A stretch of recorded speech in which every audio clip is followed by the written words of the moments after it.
В ближайшее время в Южной Осетии начнется распределение жилья. Очередники наконец получат долгожданные квадратные метры. Об этом на пресс-конференции сообщил президент республики Алан Гаглоев. Перед городскими властями и комиссией по распределению жилья президентом страны поставлена задача. Квартиры должны получить именно устрануждающиеся семьи.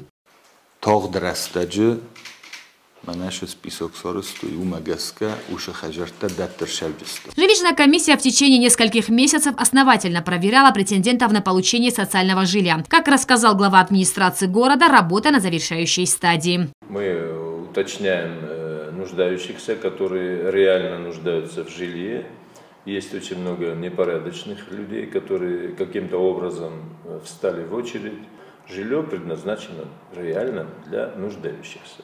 Мы изучаем этих всех людей, изучаем, и потом буквально очень скоро мы начнем раздавать. Для максимальной прозрачности списки очередников, предварительно признанные нуждающимися, будут опубликованы в СМИ. Это обязательно надо делать, потому что очередники и все люди должны понимать. Все должно быть открыто, чтобы они понимали, что вот есть очередь, да? Чидарда розейко хиза. Вода жемборос. По какой причине? Ты придешь и здесь объяснят, в чем причина. Что есть такие моменты, где дела происходят, переданы в суд.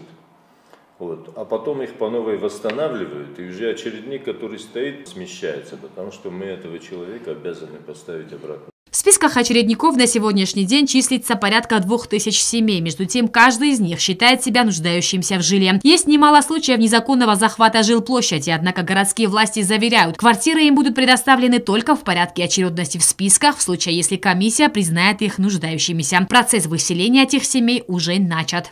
Самозахват мы не допустим, однозначно. Вот. И пусть они себя там не тешат какими-то там этими, никому там места нет, потому что это квартиры очередников. Вот. Я понимаю, они тоже нуждаются, потому и врываются в эти дома.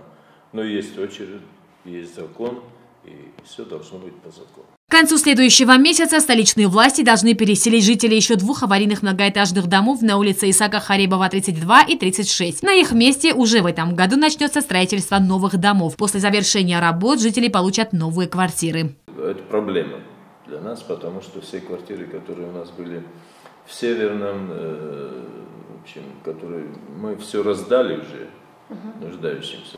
Возможно, мы тоже что-то подыщем, ну, я не знаю, но у нас столько возможностей нет, чтобы всех заселить. Ну, какую-то часть, возможно. Как отметил глава администрации города, на этом строительство жилищного фонда столицы не завершится, что позволит поэтапно решить многолетнюю проблему обеспечения нуждающихся семей жильем.